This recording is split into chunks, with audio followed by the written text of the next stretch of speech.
본문의 말씀 중심으로 성경관의 전환이라는 주제로 우리가 함께 말씀의 은혜를 나누고자 합니다. 우리 신앙은요, 세계관, 인생관, 가치관의 문제입니다.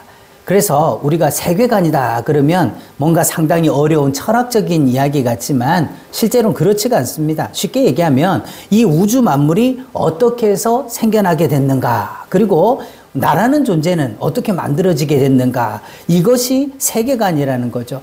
만일 우리가 저절로 이 천하 만물들이 또 사람이 저절로 생겨났다라고 하는 진화론적인 세계관을 가지고 있다면 우리는 어떤 존재가 되는 거죠? 우주 만물의 먼지보다도 못한 존재, 그냥 있다가 없어지는, 사라지는 그런 존재가 되고 말 것입니다.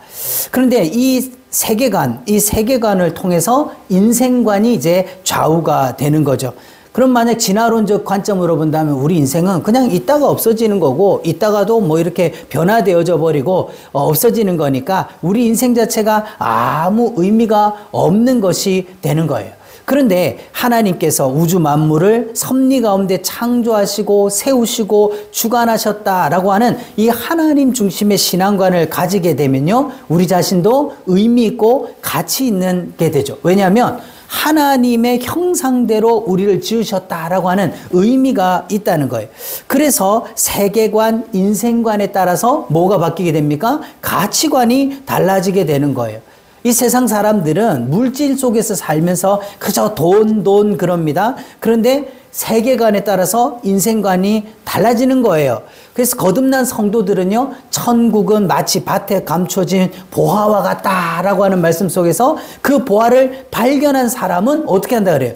우리가 그 보화를 발견한 사람은 이 땅의 것을 다 팔아가지고 그 보화를 샀다. 가치관이 바뀌었다는 거예요. 이전에는 내가 땅에 있는 것을 막 추구하고 그것을 소유하고 그것을 쌓아두면 내가 부유하고 내가 아주 그냥 이렇게 잘 성공한 인생처럼 생각을 했는데, 밭에 감춰진 보화, 즉 하나님 말씀에 있는 영생과 구원의 복음을 발견하고 나니까 이 땅의 것들을 다 팔아가지고 그것을 사야, 그것을 소유할 때 내게 진정한 만족이 있다라고 하는 걸로 바뀌는 거죠. 근데 오늘날 신앙에 있어서 가장 중요한 문제는 바로 성경관이에요. 성경을 어떻게 보느냐, 성경을 어떤 관점으로 보느냐라고 하는 거죠.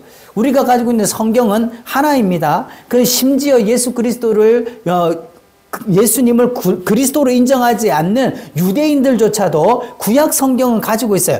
그런데 왜 우리 기독교는 하나의 성경을 가지고도 그렇게 많은 교단이 쪼개지고 그렇게 많은 신학적인 논쟁들을 하고 그렇게 하는가? 바로 성경관, 성경을 보는 관점이 다르기 때문이다라고 하는 거죠.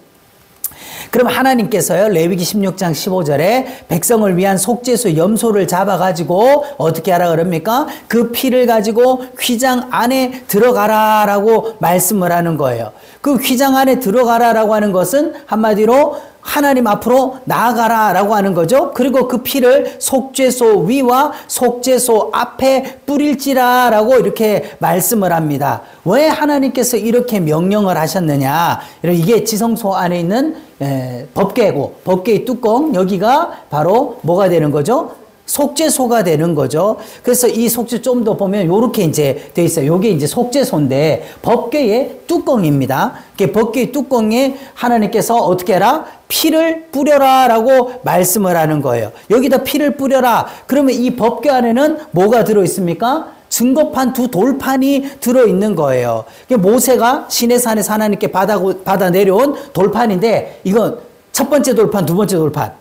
두 번째 돌판이 여기 이제 들어있는 거죠. 그럼 이게 어떤 뜻이 됩니까? 하나님께서 우리를 내려다 보실 때에 증거판, 돌판, 이 법궤를 통해서 우리를 보시는 게 아니라 뭐를 통해서? 속죄소 위에 뿌려진 피를 통해서 우리를 보아주시겠다라고 하는 이 말씀이 되는 거예요. 쉽게 얘기하면 이게 무슨 의미냐라고 하면, 만약에 이 속죄소가 없고 이 피가 없다라고 하면 하나님이 우리를 내려다보실 때, 판단하실 때 뭐를 본다는 겁니까? 법궤에 있는 하나님의 율법을 통해서 바로 판단한다는 거예요. 그렇게 되면 그 율법 앞에서 의로울 자가 있다 없다? 한 사람도 없기 때문에 우리는 하나님의 공의로운 심판 앞에서 구원받을 자가 한 사람도 없다는 거예요. 그런데 하나님께서는 이 증거판 벗개 위에 뚜껑을 덮어서 그 뚜껑만 덮어놓는 것이 아니라 거기다 뭐를 뿌려서 속죄제에 짐승의 속죄제 제물에 피를, 희생의 피를 뿌려서 내가 그 피를 통해서 보겠다라고 하는 거죠. 쉽게 얘기하면은 이 피가 곧 우리의 모든 심판을 넘어갈 수 있게 해주는, 유월할 수 있는 그 하나님의 은혜를 나타낸다라고 하는 것입니다. 이게 하나님 보실 때 뭡니까? 관점의 변한 거예요. 하나님이 우리를 보실 때 관점의 전환.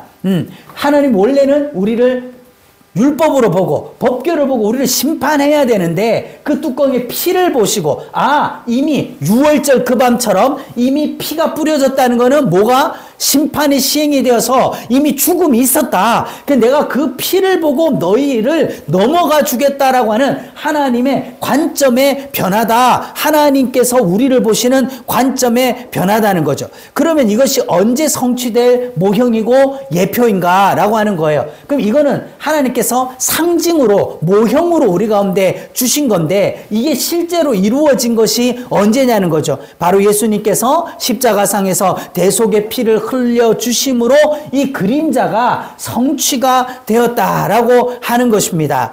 그래서 오늘날 우리는요, 어떤 겁니까? 우리는 새 언약의 일꾼들인 거예요. 구약의 옛 언약의 일꾼이 아니라 새 언약의 일꾼이에요. 그럼 하나님께서 우리를 보시는 관점이 바뀌었듯이 우리도 어떻게 해요? 성경을 보는 관점이 바뀌어야 된다는 겁니다. 내 중심이 아니라 하나님 중심으로. 소위 요즘에 유대인의 관점으로 성경 읽기, 그리고 유대인의 관점으로 성경 해석하기, 이런 얘기들이 많이 나오는데요. 그럼 우리가 좀 내용적인 것들은 어떨지 모르겠지만 그 말만 자체로 보면 우리가 여전히 그럼 구약의 율법을 통해서 봐야 되냐? 구약적 시각으로 하나님을 바라보게 되면요, 우리에게 구원이 없는 겁니다. 그런데 하나님께서 우리를 보실 때 피를 통하여 내가 너희를 보리라 했을 때 우리도 하나님을 만날 때 뭐를 통해서? 이 피를 힘입어 하나님 앞에 나아가는 관점으로 바뀌어야 된다라고 하는 것이죠. 자, 그럼 여기서 문제가요. 디모데후서 3장 2절에 사도 바울은요, 사람들이 뭐를 사랑했다? 자기를 사랑하며 이렇게 해요. 이게 타락했다는 증거죠. 하나님 중심에서 사람 중심으로 바뀌었다라고 하는 거예요. 그리고 요즘에는 자기를 사랑하라, 그리고 자기를 사랑하는 법, 자기를 아끼는 법, 이런 책들이 자기 개발, 이런 것들이 베스트셀러 목록에 막 올라와 있어요. 자기를 사랑하는 증거가 뭐냐? 돈을 사랑하고 자랑하고 교만하며 이 사람들이 자기 중심이 됐어요. 이거를 에고이즘, 자기 자신을 사랑하는 자기 중심이 된 거죠. 근데 실제로 이건 이방인들만, 예수 안 믿는 사람들만 그런 게 아니라 예수 믿는 우리 안에도 이런 근성이, 이런 본성이 여전히 남아있다는 거예요. 여전히. 그래서 사도 바울은요, 이렇게 말씀해요. 로마서 11장 35절에 누가 주께 먼저 드려서 갚으심을 받겠느냐라고 말씀을 하고 있습니다. 여러분, 이게 무슨 뜻입니까? 사람들이 이걸 생각할 때요, 11조를 드리고 또 교회 안에서 봉사도 하고 이렇게 합니다. 그런데 사람들이 그런 일을 왜 하냐는 거예요. 물론 좀 부정적인 측면일 수도 있겠지만 우리가 하는 그 내면 속에 에고, 나 자신, 자기 중심적인 사상 속에서 이런 일, 11조도 드리고 충성도 하고 봉사도 하고 얼마든지 할 수 있다는 거예요. 그 자기 중심적 신앙생활하는 사람들이 이런 일을 하는 것은, 첫째, 내가 어떻게 해요? 내가 11조 드리지 않으면 사업도 잘 안 될 것 같고 자식도 좀 안 될 것 같고 집안에 우환 생길 것 같고 그런 마음이 들어서 내가 11조 드린다. 그건 자기 중심적이라는 거예요. 두 번째로, 내가 11조도 드리고 충성하고 봉사하고 주일 성수하고 하니까 뭐 해줘야 돼요? 내가 이만큼 했으니까 하나님도 나한테 요 정도로 갚아주셔야 되지 않느냐. 이 하나님이 갚아주실 것에 대하여 가지고 기대를 하고 하는 것이다 라고 하는 거예요. 누가 주께 먼저 드려서 갚으심을 받겠느냐? 한마디로 말해서 내가 먼저 하나님께 이만큼 드렸으니까 하나님도 나한테 이렇게 해주셔야 하지 않습니까? 라고 하는 거. 이런 신앙생활이 바로 자기중심적인 신앙생활이에요. 그런데 오늘날 그리스도인 안에서도 이런 게 많다 적다? 많이 있다는 거예요.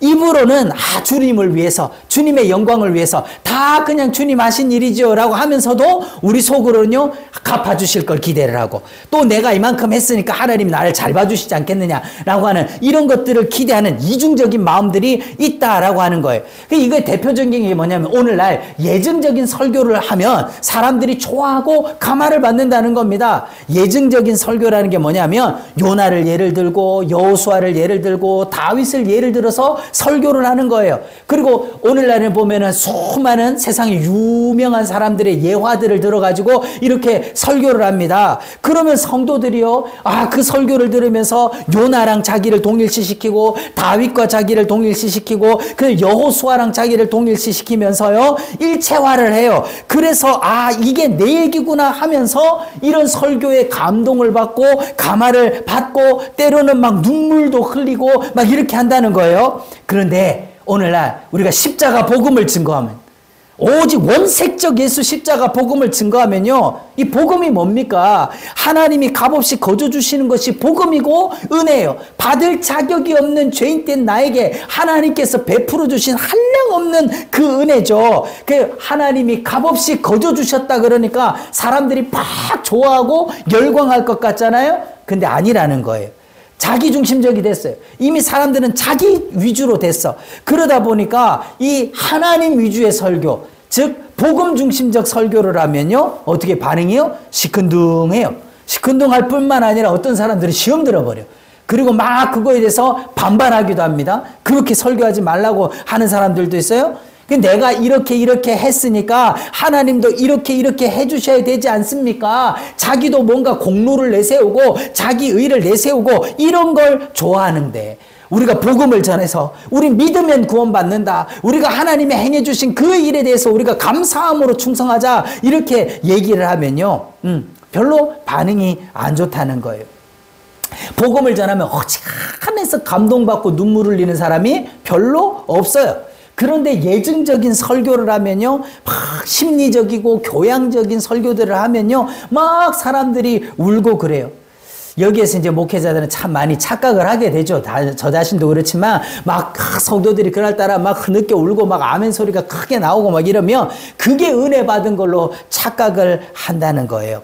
근데 사실은 어떻게 보면은 그 자기 서름에 동의가 돼가지고 자기 상황에 빗대어가지고 막 그렇게 하는 거예요. 그럼 우리가 같이 한번 읽어봅시다. 로마서 11장 36절에 이는 만물이 주에게서 나오고 주로 말미암고 주에게로 돌아감이라. 이게 하나님 중심이죠. 모든 것이 어디서 누구에게로부터 나왔다? 하나님께로부터 나와서 하나님이 주관하시고 하나님이 운행하시고 결국 인생의 마지막은 누구에게로 돌아가야 되는 거다? 하나님께로 돌아가야 되는 것이 우리의 인생이라는 거예요.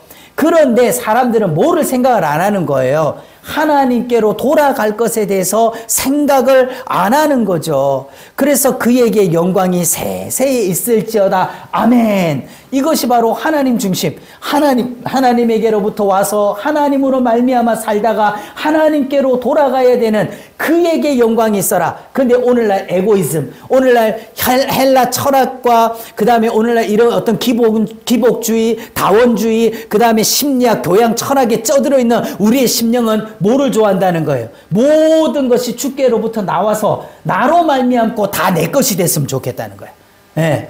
말은 이렇게 하는데 성경은 이렇게 읽고 있는데 모든 것은 주께서 오는 거 맞아. 그래서 내가 달라는 거 구하면 주시리라, 찾으면 찾으리라, 두드리면 열리라. 하나님 앞에 생떼를 써서라도 내가 원하는 거 받아내면 그 모든 것이 다 내 거고 그것이 모든 것이 다 내 소유가 됐으면 좋겠다라고 하는 거 우리 이거 경계해야 되는 거죠. 그래서 우리가 한번 봅시다. 창세기 3장은요 그럼 타락장인가 은혜장인가? 창세기 3장 6절에 여자가 그 열매를 따먹고 남편에게도 주매 그도 먹은지라 라고 하는 거예요. 자, 이것을 인간 중심에 보면요 타락장이죠. 그런데 하나님께서 그래서 그들이 어떻게 합니까? 이 선악과를 따먹어서 하나님 존전 앞에서 추방당했어요. 추방당했어. 근데 창세기 3장 15절에서 이 문제에 대한 해답으로 하나님께서 뭐라고 하셔요? 내가 하리라 라고 말씀을 하고 있습니다. 만약에 이 모든 타락의 원인이 사람에게 있고 타락의 주체가 사람이라고 한다면 이것에 대한 해결도 누가 해야 되는 거예요? 사람이 해야 되는 거예요. 근데 아담과 하와가 무슨 공로나 자격이나 무슨 노력을 해서 구원받을 수 있는 그런 게 있냐는 거예요. 없는 거죠. 그래서 하나님께서는 내가 하리라 라고 말씀해요. 쉽게 얘기하면 아담과 하와에게 뭔가 하나님이 신세를 졌거나 아담과 하와에게 이렇게 해주셔야 될 무슨 이유가 있느냐라고 하는 것입니다. 없어요. 하나님이 값없이 하나님이 전적으로 은혜로 베풀어 주시는 거죠. 그리고 어떻게 해요? 내가 여자의 후손을 보내가지고 뱀의 머리를 상하게 할 거다라고 하는 거예요. 그럼 네가 아무리 발버둥 치고 뱀이 아무리 발버둥 치고 아무리 멸망 안 당하고 심판 안 당하려고 애를 써도 너는 기껏해야 그 여자의 후손에 뭐 하는 거다? 발꿈치 정도 상하게 하는 정도밖에 안 된다. 그러면 사람 중심으로 보면 여자가 따먹고 그 따먹은 걸 남편에게 주어 먹어 타락했다. 인간의 사람 관점으로 보면 타락장이지만 똑같은 창세기 3장 안에서 하나님의 관점으로 보면 하나님이 이 선악과 사건을 통해서 뭐를 주시고자 하시는 거예요? 여자의 후손을 보내서 이 죄의 원흉인 사탄을 멸하실 것에 대한 원복음을 선포하시는 은혜의 장이 되는 것이죠. 할렐루야. 이게 하나님 중심이라는 거예요. 그러니까 하나님께서 우리를 보실 때 율법으로 보지 아니하시고 은혜로 보시듯이 우리도 그러면 하나님 앞에 나갈 때 자기 중심적이 아니라 하나님 중심으로 하나님이 왜 이렇게 하셨는가, 하나님이 무엇을 주시려고 이렇게 하셨는가라고 하는 관점으로 바뀌어야 되겠죠. 두 번째로 우리가 또 하나 보면요, 노아의 홍수가 심판인가 은혜인가 라고 하는 거예요. 창세기 6장 13절에 포악함이 땅에 가득함으로 그 끝날에 내 앞이 이르렀으니 내가 그들을 땅과 함께 어떻게 한다? 멸할 것이다 라고 말씀을 해요. 자, 사람의 관점으로 보면은요, 죄악이 가득해서 하나님이 심판한다. 이거 분명하게 심판인 거죠. 그런데 하나님께서 6장 18절에 그러나 너와는 내가 뭐를 맺었다? 내 언약을 세우리니 라고 말씀을 하셨어요. 그리고 이 언약을 통해서 히브리서 11장 7절에 믿음을 따르는 의의 상속자가 되었다라고 말씀을 하고 있습니다. 한마디로 말해서 이 노아의 홍수 때 이 홍수로 말미암아 모든 사람이 다 심판을 받게 될 그때에 하나님께서 누구를 통해서 노아와 그 8 식구를 통해서 의의 줄기를 연결시켜 주셨다라고 하는 거죠. 쉽게 얘기하면 사탄은요, 어떡하든지 창세기 3장 15절에 그 선포를 받는 순간에 이미 사탄은 자기가 여자의 후손으로 말미암아 멸망당할 것이 결정됐기 때문에 사탄의 전략은 뭡니까? 여자의 후손이 못 오게 해야 되겠다. 그의 구약의 역사는 뭐냐면 이 여자의 후손이 오지 못하도록 계속해서 죽이는 역사. 그리고 못 죽이면 갈라내고 못 죽이면 찢어내고 원수되게 하고 계속 그 역사를 했던 게 구약의 역사라는 거예요. 그런데 반대로 하나님은요, 그 모든 사람들이 멸망당하는 그때라도 하나님 또 노아를 통하여서 언약을 맺고 의의 상속자가 되게 해서 어떻게든 여자의 후손이 오는 길이 끊어지지 않도록 계속해서 이어오는 이 싸움이 구약의 역사다라고 하는 거죠. 만약에 구원을 얻은 자가 겨우 8명이다 라고 얘기했을 때, 그럼 만약에 하나님께서 이 노아의 8 식구들을 남겨주지 않았다면, 이 의의 상속자를 남겨주지 않았다면 어떻게 되는 겁니까? 우리에게도 구원이 없는 거죠. 이걸 우리는 성경을 보는 관점 바뀌어야 된다는 거예요. 자, 로마서 3장 4절에 사람은 다 거짓되되, 사도 바울이 구약을 쭉 설명하고 강론한 후에 이렇게 얘기하는, 사람은 다 거짓되다. 야, 너희가 잘 알고 있는 구약 성경에 나오는 인물들을 다 봐라. 그들 가운데 의롭다고 한 사람도 있고 하나님 보시기에 선하다고 한 사람도 있고 하지만 노아도 실패했지, 아브라함도 실수하지, 이삭도 실수하지, 야곱도 그렇지, 다윗 봐라. 다윗도 완전한 자가 아니지 않느냐. 솔로몬 그 엄청난 하나님의 영광 입었지만 그가 말년에 타락해가지고 한 짓들을 봐라. 이게 되겠냐. 그리고 유다 다윗의 왕조는 남겨줬지만 결국엔 어떻게 됐냐. 다 바벨론의 포로가 돼서 끌려가고 그들이 그 참혹함을 겪지 않았느냐. 그것을 볼 때 사람은 다 거짓되다. 거짓되는데 누구까지 포함해서 사도 바울 자신까지 포함해서 이 말씀을 듣고 있는 오늘날 우리 자신도 다 포함해서 우리는 다 거짓된데 누구는 참되시다? 오직 하나님은 참되시다 할지어다 라고 말씀해요. 사람은 다 거짓되어서 각기 자기 소견에 옳은 대로 다 행할지라도 그럼에도 불구하고 하나님은 우리를 구원하시는 그 계획을 포기하거나 유보하거나 하지 않으셨다. 하나님은 약속하신 대로 창세기 3장 15절에 내가 하리라 하신 그 말씀을 이루기까지 끊임없이 그 일을 행하셨다라고 하시는 거죠. 예레미야서 17장 9절과 10절에 보면 만물보다 거짓되고 심히 부패한 것이 마음이라. 이게 뭐예요? 사람의 마음이죠. 그렇죠. 우리가 보면요. 짐승 자기에게 딱 주어진 일만 합니다. 그 이상의 것을 하지 않아요. 그런데 사람은요. 그럼 사람도 그러면 사람이 할 짓만 하면 되잖아. 그런데 사람은 욕심을 부린다. 사람은 사람이 하지 말아야 될 짓을 인간의 도리를 넘어서는 흉악한 짓들을 막 한다는 거예요. 왜 그렇습니까? 그게 우리 마음이 뭐였다? 부패해버렸다. 썩어버렸다는 거예요. 그래서 누가 능히 이를 알리오마는 나 여호와는 심장을 살펴본다. 심장을 살펴본다. 누가 능히 알리오? 자, 사람끼리 이렇게 만나서 겉으로는 좋은 옷 입고 있고 멋지게 꾸미고 있으면 그 사람이 참 그냥 뭡니까 신사숙녀같이 보이지만 그 사람의 속을 이렇게 싹 들여다보면 어떻겠느냐라고 하는 거죠. 그죠? 근데 예, 우리가 보면요. 이게 사람 심장인데 누가 마음을 알리오라고 할 때 이 심장, 이게 마음 심자죠. 마음 심자. 하나님은 뭐를 보신다? 우리의 마음의 중심을 살펴보신다라고 하는 거예요. 오늘 우리가 어떻게 보면요. 서로 이렇게 대화하는데 설교자인 저 자신도 그렇지만 이렇게 설교하고 있지만 성도들이 앉아가지고 내 마음을 본다. 서로 대화하고 있는데 그 사람의 마음을 볼 수 있다. 얼마나 끔찍한 일이겠습니까? 그러지 않겠어요? 뭐 감히 목사가 뭐 여기 서서 설교할 수 있겠어요? 또 성도들도 여러분 얼마나 서로 두렵지 않겠습니까? 서로 안 만날라 그럴 거예요. 어떤 입장에서 보면은 가톨릭의 그 고해성사라는 게 이걸 장치를 해가지고 사람을 얽어매는 거예요.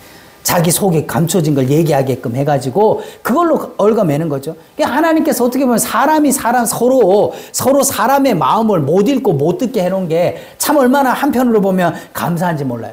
그런데 우리가 꼭 알아야 될 거예요. 고린도전서 2장 16절 오늘 본문 말씀에 누가 주의 마음을 알아서 주를 가르치겠느냐.